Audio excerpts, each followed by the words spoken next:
Session with Dr. Farid Holakouee.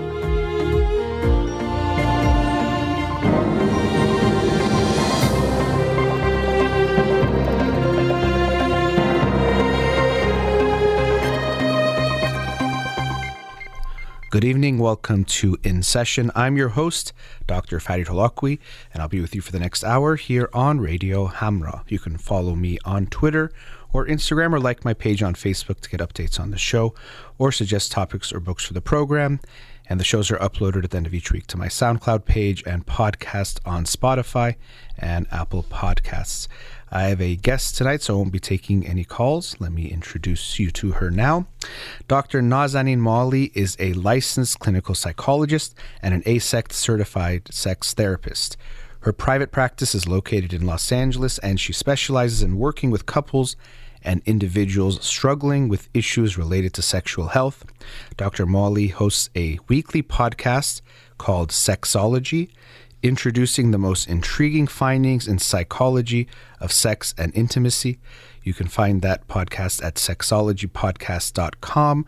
It's also available on Apple Podcasts, Spotify, and Stitcher. Am I saying that right? Yes.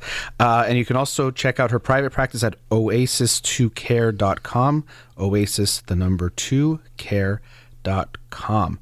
Dr. Nazanin Moali, thank you for joining me tonight. Thank you for having me. I'm very excited for our conversation. Yes, me too. And I know you from many years back when you were actually in graduate school, and we can talk a bit about your journey going into sex therapy. And we talked a few months ago about having you on the show because one of the things I always try to do on my program is to talk about mental health issues, and especially to talk about taboo topics and things that might have a stigma attached to them, because the only ways we overcome taboo and stigma is to talk about them so that people feel more comfortable addressing them and don't feel like they have to hide something or something is wrong with them. And so I'm so happy to have you on today because I think sex and sexual issues definitely fall into that taboo category. And so I think it's so wonderful to have an expert like yourself to talk about sex, sexual health, sexual issues. So I really appreciate you for joining me tonight. Thank you for having me. Wonderful. So we'll probably touch on a bunch of different topics, but we first can just say, what would you say is sex therapy? Because I think one of the things we're going to do, I think, is look at a lot of myths and misconceptions people have around these topics. But maybe we can talk with that general topic of what sex therapy is. It's a form of counseling and therapy that helps people to resolve their sexual challenges, improve the quality of connection they have with their partner, and create the sex life that's exciting and invigorating for them. Yeah, and I think that's, we'll get into more of the details of what that looks like, because I think a lot of people have these misconceptions. They hear the word sex therapy or sex therapist, and things you'll see in movies or things people just come to their mind that aren't reflective, just like therapy in general. I often have to deal with that, where people have certain misconceptions about what therapy is because of what they've seen in some movie or TV show. So as I mentioned, I know that and I describing you have a PhD in clinical psychology, and so it wasn't always your path or your thinking you were going to sex therapy. Maybe you could share with us a bit about your story, because I think that will be meaningful for a lot of people to see how you got into sex therapy as we further explore what it is and what it isn't. So yeah, share your story with us if you don't mind. I would be happy to. So I'm coming from more of a conservative background. I didn't get much information about sexual health, and when I was at graduate school, I started experiencing pain during intercourse. We call that dyspareunia, and I talked to my gynecologist about it. He advised me to have a couple glasses of wine. I talked to our couples counselor. It was a wonderful person.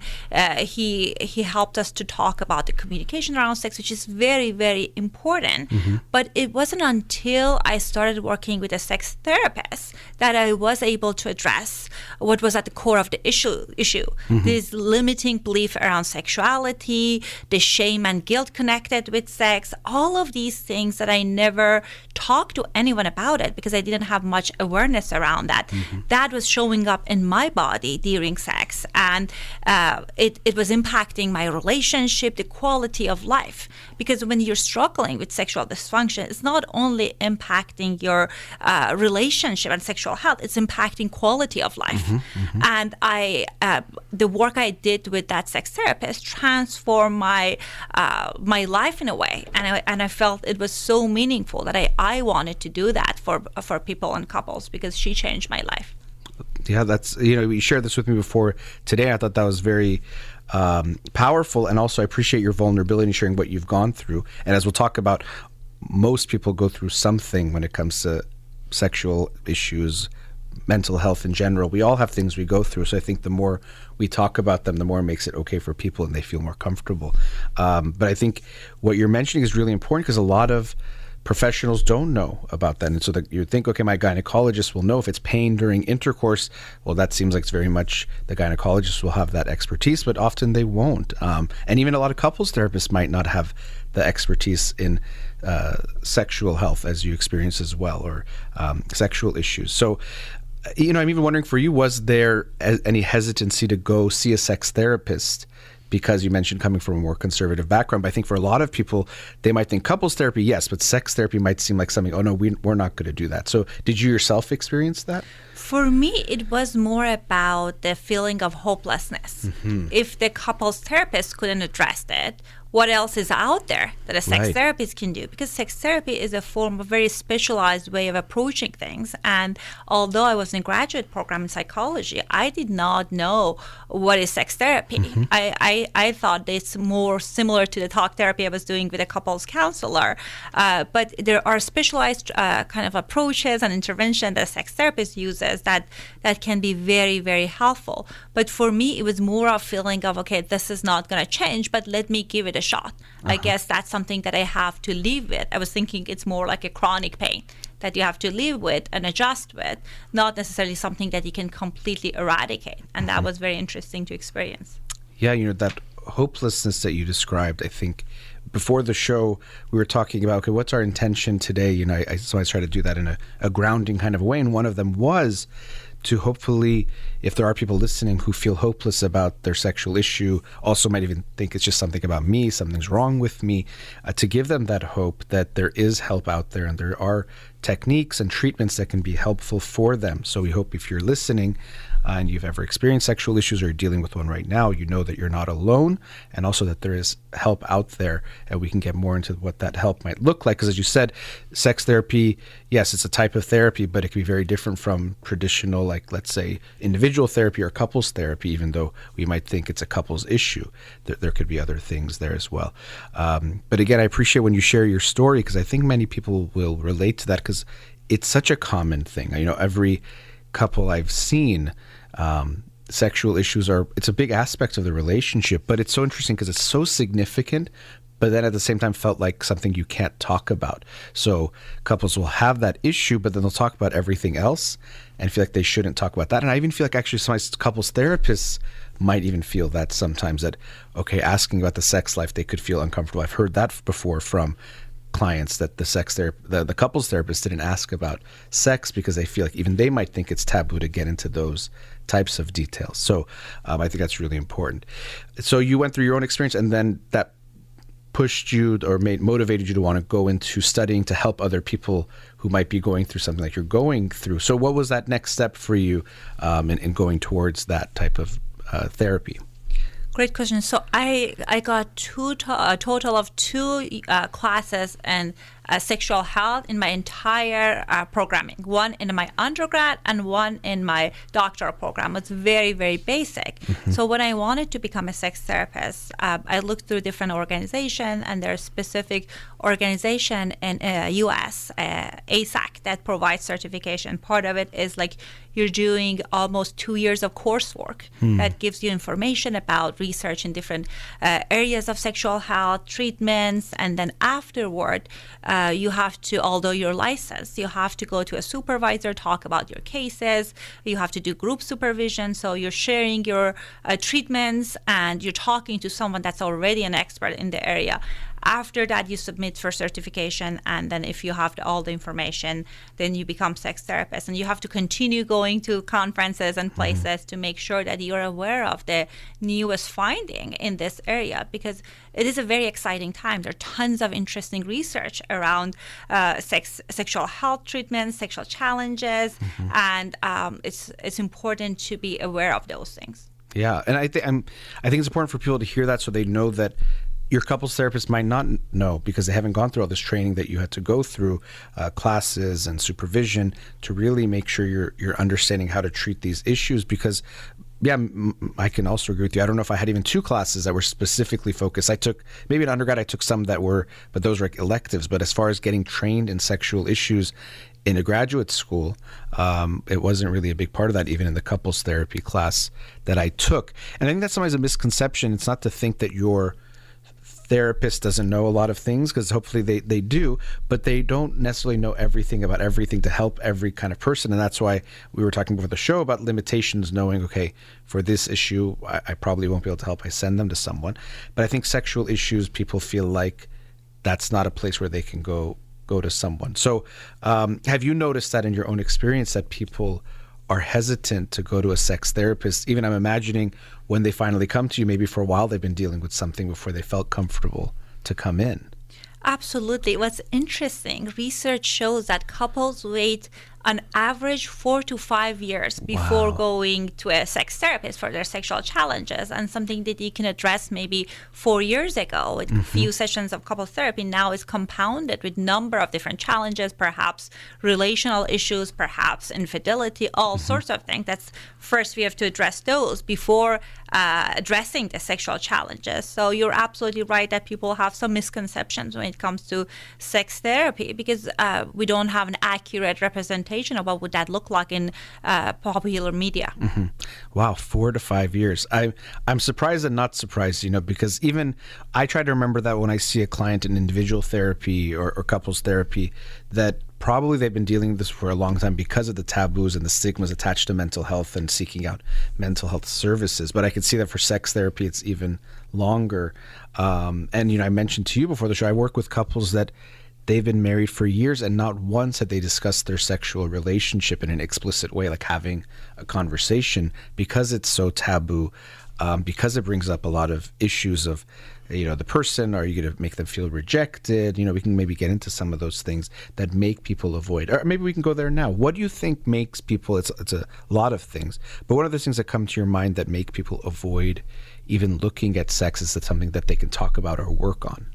Well, big part of it is shame connected to sex. Even when we have a kid that exploring their body, the parents, the first thing they do is they show this big reaction and shame the kid for being curious about their body. So we internalize that shame, and then we grow up with this curiosity, which is completely normal. But then we learn through implicit and kind of messaging, or even kind of more direct messaging we get from our parents, that it's not okay to talk about these things. So then when we go to the relationship, when we go with a partner, or we want to explore sex on our own, then we experience this intense feeling of shame. So we're not able to explore these things. Sometimes we're not comfortable with our identity. Everyone's sexual desire is different. I tell my clients that it's like your fingerprint. Everyone is unique, and there is nothing wrong with that. If you and your partner, you're not talking about what you like and what you dislike, you will not be able to find compatibility and improve your sex life. So because we feel so much shame around sex, so much shame around our kind of sexual identity, then at times it's hard to have this conversation. The other part of it is lack of education. We don't know what we don't know. We have this unrealistic expectation of what sex is supposed to look like from media, from things that we watched. Then we think if our sex life doesn't look like that, then there's something wrong with us. Right. Yeah. And those, so the first one definitely is more of they're definitely interrelated because there's a cultural part that in certain cultures, especially, but almost every culture, but there's stigmas about sex and sexual pleasure and anything, even thinking about it, talking about it, and often more for women than men. That's very common in traditional types of cultures. But then when you mentioned the education, of course, if something is taboo, there's not much information out there. But also you learn you're not supposed to ask, you're not allowed to ask. You should just keep it to yourself. And so people, they suffer in silence. They deal with these things on their own because they feel like, I'm not allowed to ask someone. Even to mention that you care about your sex life might feel bad. Like you should just be okay with not caring about it. So we can see there's so many barriers to people talking about sex, feeling comfortable, enjoying sex, even all of these things that make it that to seek a sex therapist could seem like a big stretch for people, a leap for them to make. We're getting close to a commercial break. One of the things also, when you're talking about things that might prevent a couple from talking about sex, I think is some of the myths we have about things like sexual chemistry, something you have or you don't have, and some of those related issues. So maybe after the break, we can explore some of those myths and misconceptions about sex, sex therapy, and all of those topics as we continue our discussion. Again, I'm joined tonight by Dr. Nazanin Moali. We'll be right back.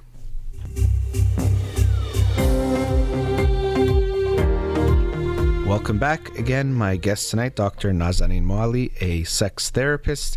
And, I wanted to get into some things about sexual chemistry. But even before that, I wanted to hear your thoughts on, sometimes sex is seen as like a part of a relationship, or maybe people don't think it's that significant. But what do you think about looking at sex and how significant it is in a romantic relationship? Well, it's my experience as a couples therapist, sex therapist, that sex is a glue that keeps many relationships together. Statistically, we have 1% of people who identify as asexual. So it doesn't matter for them to be sexual with their partner, or maybe they're not even interested. But the rest of people out there, when you're having a great sexual experience with your partner, you feel closer to them. It actually teaches your children about affection. Sometimes I ask my clients, then, what was your parents' kind of relationship like? And they were saying that, they were cold, they were distant, and I never learned about what would the affectionate relationship look like. So I think having a satisfying sexual relationship is really, really important. And it can help you with it can prevent the relationship, the vulnerability of it can prevent you from being vulnerable to outside challenges. So I think that's also important to keep in mind. Yeah, I think it definitely, like you're saying, a glue, it maintains a certain closeness. Obviously with our relationships, we want to make sure we don't expect too much. That's something you hear, I think, a lot of people, which is right. Like they have to be your best friend, best sexual partner, all these things. But a romantic relationship needs to include, of course, a friendship and that kind of connection, but also a sexual relationship. It's not just like a cherry on top or a maybe it's there, but you don't need to have it. It can really be a crucial part of, like you're saying, keeping the passion alive, that connection.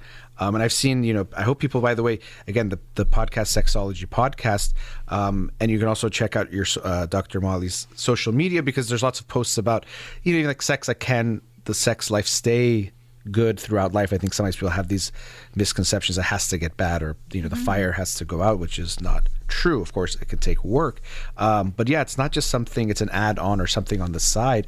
I think people should consider it a critical component of their relationship, not just something that if it's good, you're lucky. If not, forget about it. Which comes to this next point, which I mentioned before the break. You hear a lot this concept of sexual chemistry. And the way it's presented, it's very much like either two people have it or they don't. And that's it. It's like this kind of essential, comes down from heaven. Like, it's either there or not. But I wanted to get your take on that, this concept of sexual chemistry as a fixed thing. Well, the quality of sexual experience is completely normal in the relationship to change.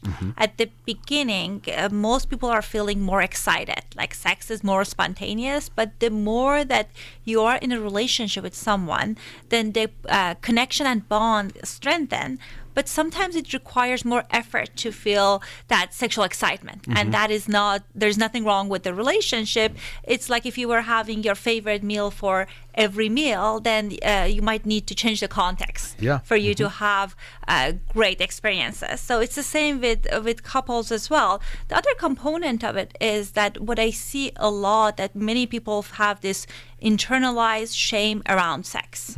So even when they start the relationship, it's not about the relationship or the partner, it's about themselves. The more that they explore themselves, the more that they work on those limiting beliefs, the more passionate the relationship can get. I see many couples that at the beginning of the kind of relationship, they were more reserved and they were not comfortable with who they were, but now they are in this trusting relationship, which helps them to explore their sexual part of themselves, which is very powerful. So I think it's important to think about it's something that you're investing in the relationship.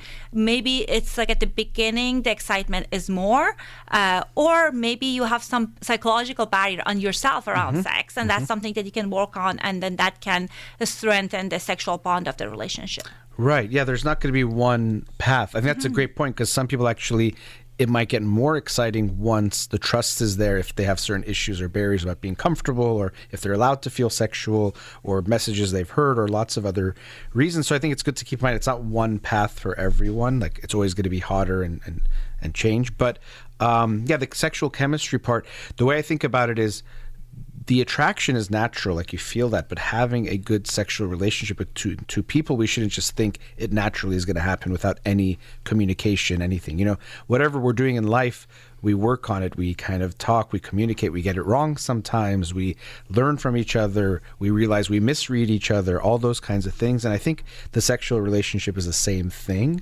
where there is a sexual attraction that's there between two people, but the sexual chemistry is definitely something that can be worked on. It's not just something we should think you have sex once and you know what your sex life is always going to be like. There's a lot more to explore, and it's always going to, like you said, evolve. And I think that also creates anxiety for people, because we like things to be predictable, we like to know. But I think there's this kind of paradox, because with sex you need to have a certain level of spontaneity and flexibility. So if you try to control it too much, obviously that's going to interfere with the sexual experience. So I don't know if you've seen that, where people try to control what happens in the bedroom in their relationship, and that takes away a lot of that spontaneity and passion that needs to be there. Absolutely. And that is one of the number one challenges that I see in couples in long-term relationship. They feel sexually bored. They feel like we've been doing the exact same thing in last 20 years, and it feels comfortable, because if you want to try something new in the bedroom, it requires a level of vulnerability. And you might not feel comfortable doing that, and you're not bringing it up with your partner, but you end up having the same sexual experience and you're not excited. Sometimes people come to me and they say, you know, I struggle with sexual desire. But when we talk about it, you're not excited about the type of the experiences that you have. And it doesn't need to be something elaborate, something drastically different. It could be 1.2 version of what you're already doing, doing something a little bit different, or talking to your partner about different parts of yourself. Because something that I hear often from clients is that, like, you know, the sex is not exciting because I know my partner. I know what they're thinking. And I can guarantee that you don't. Yes. That's, you know, as you were talking, I just mentioned recently, I don't know if you've read Stephen Mitchell's book, Can Love Last? And Esther Perel talks about these topics too. A lot of, you know, but this concept that we trade passion for stability. So it's like kind of like we'd rather say, I know you, I know exactly how it's going to be, because that's safer, knowing I can't lose you because I know everything about you, rather than accepting that even if you do know your partner, there's still so much you don't know. And so I always thought about that in a relationship in general, but I think the point you're bringing up is such a good one about sex itself, that when you make it routine, I know exactly what you like, I know exactly what you're going to do, I know exactly what I'm going to do. It has to become boring over time to do the same. It becomes mechanical. But if you recognize you don't know your partner fully, there's actually so much about them you don't know, which can be a little anxiety for me. I don't know, but that's what can keep some of the passion of let's see where we explore and can explore together in this trusting relationship. That makes it much more likely that the passion stays alive. I also think you brought up a great point, because I think when people think of trying something different in the bedroom, they think it has to be something elaborate, contraptions, other people, or whatever their mind goes to, which freaks them out, which makes me, no, let's keep it exactly the same, because different sounds scary, or it means we have to try so many things. And as you said, it could just be very small tweaks and changes that actually can rekindle the passion in the sexual relationship. So, but it's having that openness, which has to be there first. I think that's really important.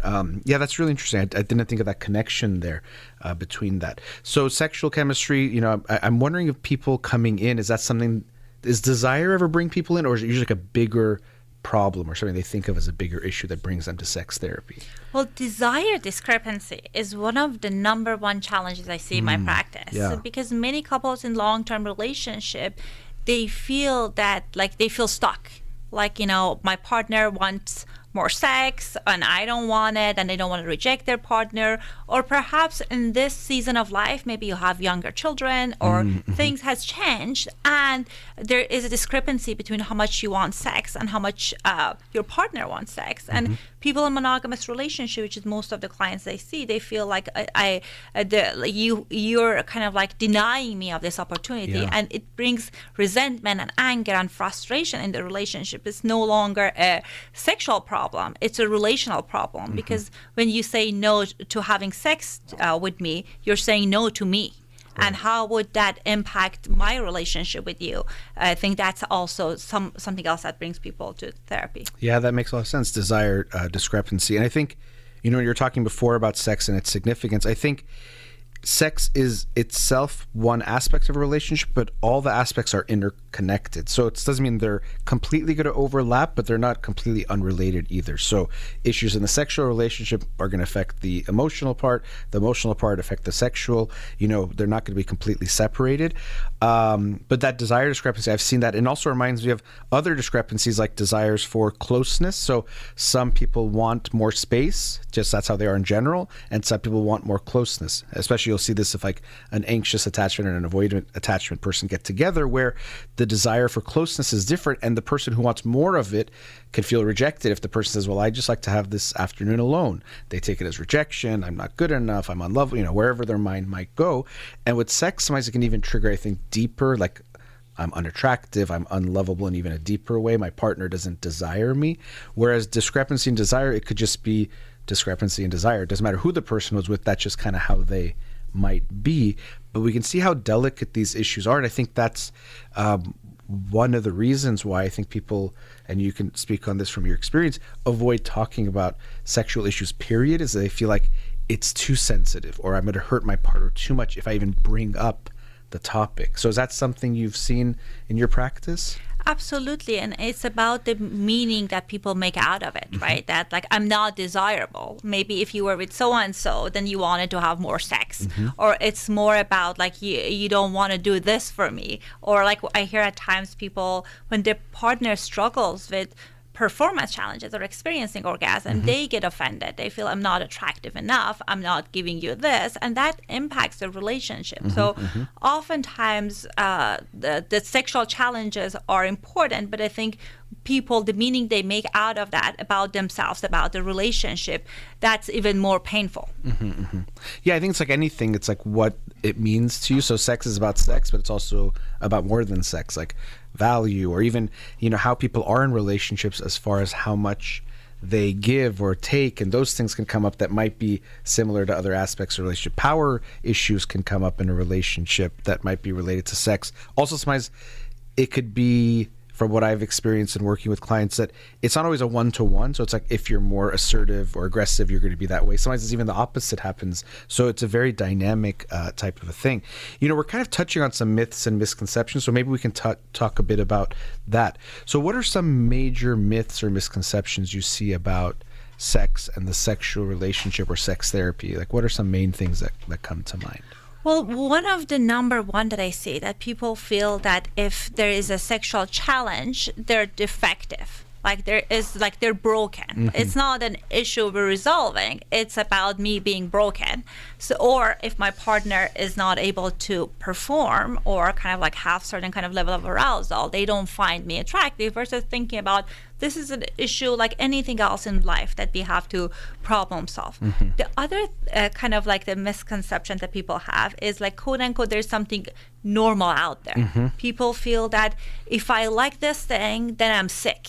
Right. It's like number one question I get, I like people like, am I okay? Is this normal? I constantly hear from people that, is this normal? And what I tell people, if what you're doing is aligned with your values, and there's nothing wrong with that. There is no normal. And I think what's important to think about, that what makes sex exciting is you truly expressing yourself. It's a form of expression, and it could be a form of co-creating this form of connection and excitement with your partner. And the fact that we're bringing our individuality to the room, that makes sex exciting. So sometimes people think about, if our script is not exactly like what we've seen in certain movies, then there's something wrong with us. Yes. Because we never get, like most people don't get proper sex education, so they compare themselves to movies on what's normal and what's not. Yeah, I think that's a great point. And also, you said script, which is a good way of putting it, but it's also a reminder.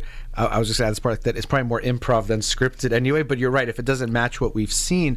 And I think this myth of normal, it's a really painful in the sense that it causes so much pain. Like there's a normal way of everything, like what's normal for this or that. And a big one with sex that we often hear is like, how many times a week should you have sex, or how often should you have sex? Like I hear that from a lot of couples, like they want to know if they're having the right amount of sex, which is kind of funny, but I think it goes back to your saying desire, and what's your desire level, satisfaction, both partners, how satisfied do you feel? Like no one could come and tell you, no, you're not having enough, or you're having too much sex, or you're doing it wrong. It's, if the couple feels good about it, that's what really matters, and genuinely is expressing what they want, then there isn't like a right way to do it. It's just right for you. And I think that's, every couple creates their own culture in a way of the relationship, from the emotional to how they spend time. We do date nights like this, we do that, and there's no exact right way to do it. But I think you bring up a good point that normal is going to probably take you down a bad path. But I think with sex, it's even more, because like being a quote unquote like sexual deviant has this like charge of like, you're like something's so wrong with you, or you're like, even like you're disgusting or shameful. It brings up these kinds of really visceral reactions for people, and they don't want to be that. So I think they curtail or limit exploring what they want to experience, because it's not just like, oh, you like a certain kind of music that's different. It's like, it kind of, I think it looks like something at their core comes up of who they are, and it makes people resistant. So I don't know if you've seen that shame of even exploring what they enjoy sexually in individuals. Absolutely. And sometimes I get this kind of inquiry about one partner saying that, like my partner won this. Is this normal? And I explored with the couple that, are you curious? And it seems like the other partner is curious, but they're so scared of exploring something different, because they're scared that maybe like this is not normal, because it's not fitting the script that I've seen. And we don't want to go down this path maybe. And it could be something very common. And because our sex education is so narrow, then it limits people from kind of exploring their interests and desire, and that's what makes the relationship exciting.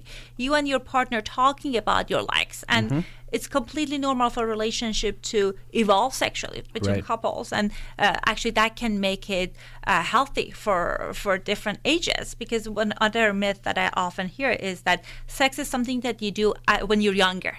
When you're older, then if you like sex or you want to have sex, there is like this myth of dirty old men, or that's not something that like older people do. But people of all ages, they deserve to have satisfying sexual experiences. So it's very unfortunate when I hear that. Yeah, and I think even the way you said deserved to have that experience, it's like important to, as you mentioned before, like having pleasure, sometimes it's looked at as like this bad thing you shouldn't even want, especially sexual pleasure. Like you shouldn't want it, or wanting it is bad, which is so unfortunate, because we take away people's enjoyment of the human experience. And this is one very major, especially in a relationship, aspects of that, because of what we think is a quote unquote moral or ethical, but really we're taking away a big part of the human experience, which I think is really, really unfortunate. We do have to go to another commercial break. We're going to go into our last segment. Again, my guest tonight, sex therapist, Dr. Nazanin Moali. We'll be right back.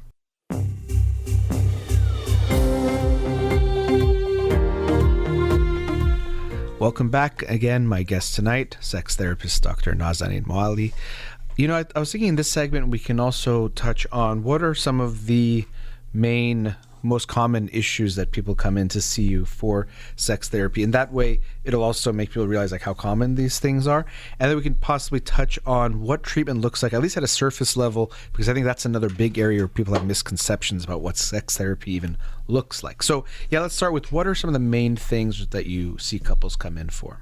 Well, first I want to start with saying that 40% of general population at a certain point in their life, they're going to struggle with sexual functioning. It's just a matter of recognizing it, talking about it with your partner, and if needed, getting help.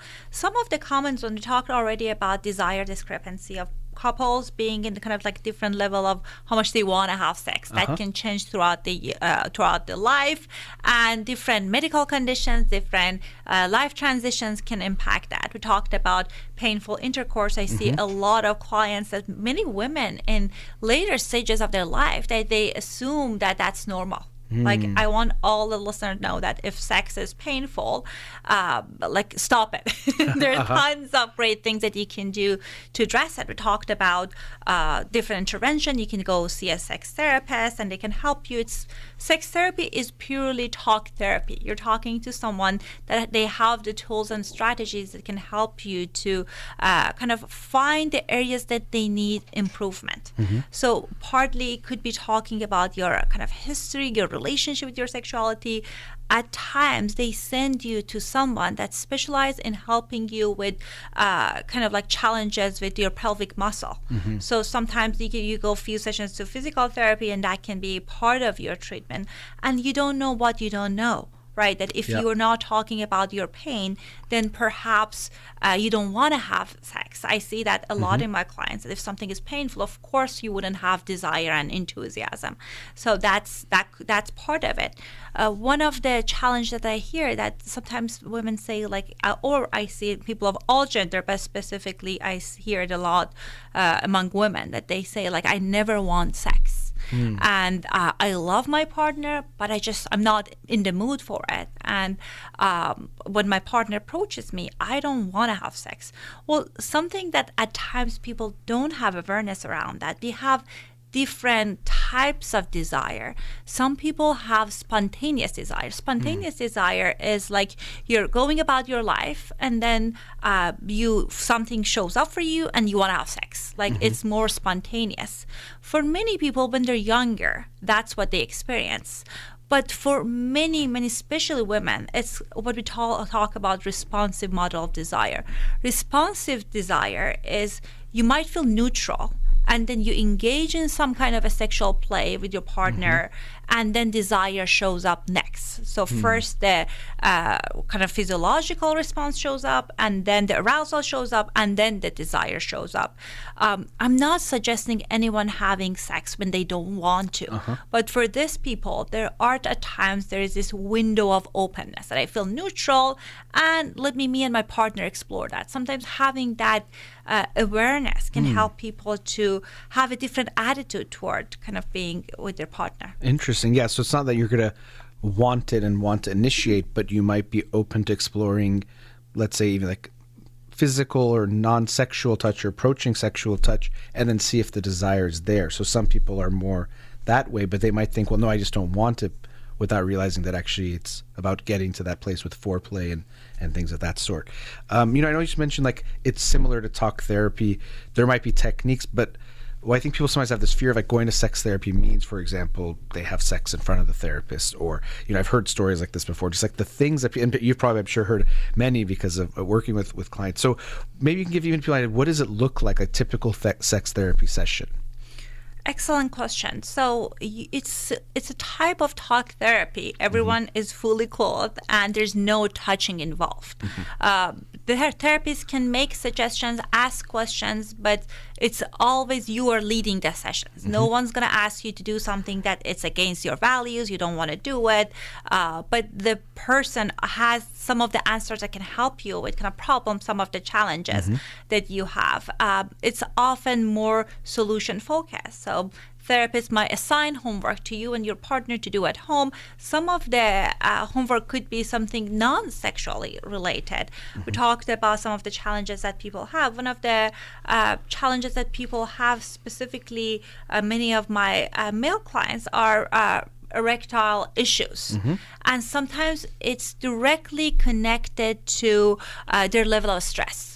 So if you are very stressed, if anxiety is high, you will not be able to experience an erection, or your erection will be unpredictable. So the assignment for that could be you're doing number of different mindfulness exercises at home, breathing exercises at home. So you'll be able to work on your stress level, your anxiety level, and therefore you'll be more present during sex, and you will be able to experience an erection.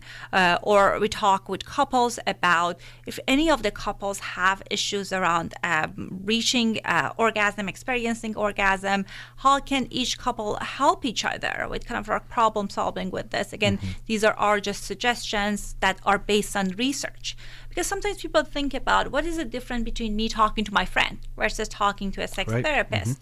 Sex therapists, the solutions they offer is rooted in research. So there's been a number of different research that shows that this specific intervention can help people with this host of challenges that they have. So you get something that's been tested versus a friend talking about their own individual experience. Yeah, and I think that comes a lot even with any kind of therapy of like, well, why can't I just talk to a friend? And oftentimes it's not that it replaces talking to a friend. You should do that. And there's certain even, with sexual issues, camaraderie and connection that you might get talking to your friends, or they can have suggestions for you, just like with therapy. So it's not to replace that, but it can be a different approach that might be, like you're saying, more systematic, coming from research-based techniques and tools to help the couple deal with that. So I think that's important to recognize that, talking to your girlfriends, guy friends, or whoever your friends are can help in some ways, but a lot of times you need to address it more specifically with a professional.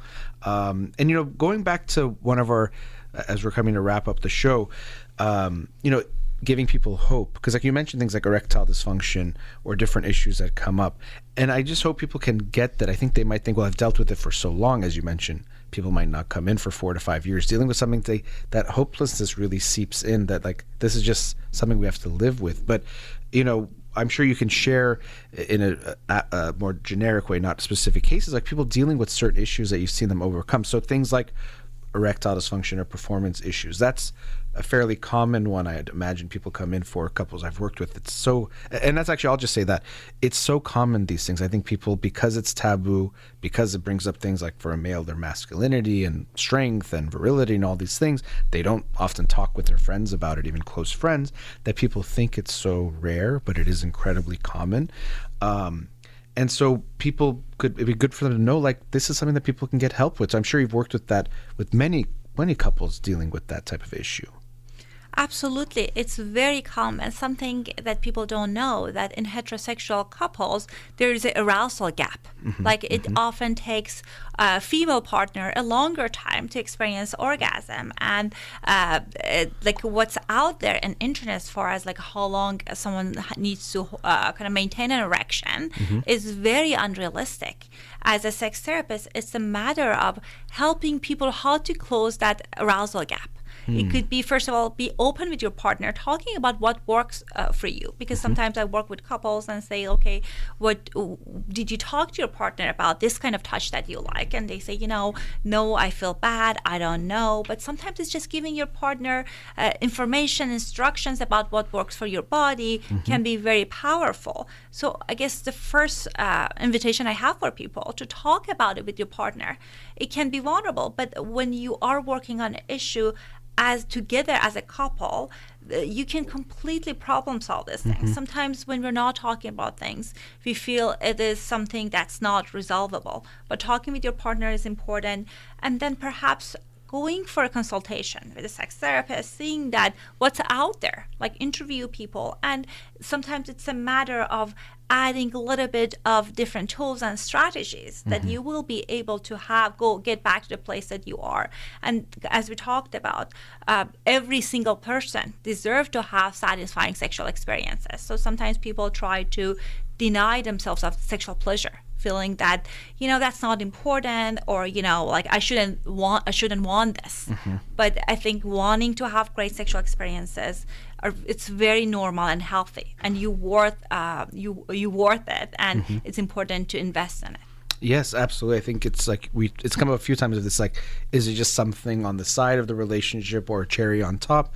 But it really should be considered one very critical aspect of that, and enjoying it, having that pleasure, something that is possible for people to recognize they can have that. And yeah, erectile dysfunction is a common one, issues with desire, and even that arousal gap, I think, is a very important issue that you brought up. And I think it goes back to this lack of education. People don't know, and then they're afraid to talk about it. So it goes to that taboo that, something's just wrong. This should just work out. That's another thing people feel about sex. Like, it just work out. If it's not, it's like just you have a problem and you can't fix it. But that openness that you also mentioned is important, because it's tough, because we could take things so personally in general. I work with couples and it's like, okay, you want to tell them that something they did upset you, and somebody's like, you would hope you have the relationship where you can just say it, but a lot of times people don't. So it's like, how do you say it, and how do we open the conversation? Or maybe it's too much, I can't open it.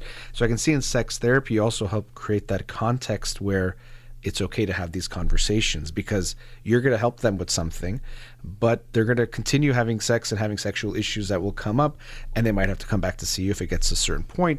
But I also think you're probably helping them learn how to talk about these issues and feel more comfortable about it, so then they learn to resolve and deal with the issues as they come up. So just talking about sex, I'm sure, is something that you help couples get better at. Absolutely, and how to have productive conversations. Yeah. Because sometimes we want to talk to our partner about what we like, but sometimes it shows up as a demand. And that kind of like turn our partner to be more defensive, and we might not be heard. So it's a skill that is helpful for people to cultivate when they want to talk about vulnerable things like sex. Yeah, and I think actually the more we hold things in, the more they're likely to come out in a bad way, which I think also happens with sexual things, where someone doesn't say it, and then when it finally comes out, it's going to come out in a worse way, and your partner's likely to take it worse, and it's probably going to go bad. But if we make it more okay to bring them up as they come up, the issues, then it could be a lot easier to navigate, those things. We actually are at the end of the show. As I mentioned to you before, I was like, I know we'd have too much almost to talk about, because there's so many topics to discuss. I just want us to do an introduction about sex therapy and what you do, and probably on future shows we can have you back to get into more detail about the various issues that people have, maybe getting into more specifics. Maybe we can even take in calls. But I appreciate the work that you do, and I'll mention again, if you want to listen to Dr. Nazanin Moali's podcast, check out the Sexology podcast, which you can go to sexologypodcast.com, or you can also go to Spotify, Apple Podcast, and Stitcher. Also, I would recommend you check out her Instagram page. You make some, I didn't mention this, very funny videos, which I think are great, and maybe on another time we could talk about that. If you also want to reach out to her for therapy, you can go to her website at oasis2care.com. Dr. Nazanin Moali, thank you so much for joining me tonight. Thank you so much for inviting me, and thank you so much for creating space for this conversation. My pleasure. We'll have to have you back on soon. As always, also a big thank you to Amir here in the studio. You've been listening to In Session with Dr. Farid Holakouee. Have a wonderful night.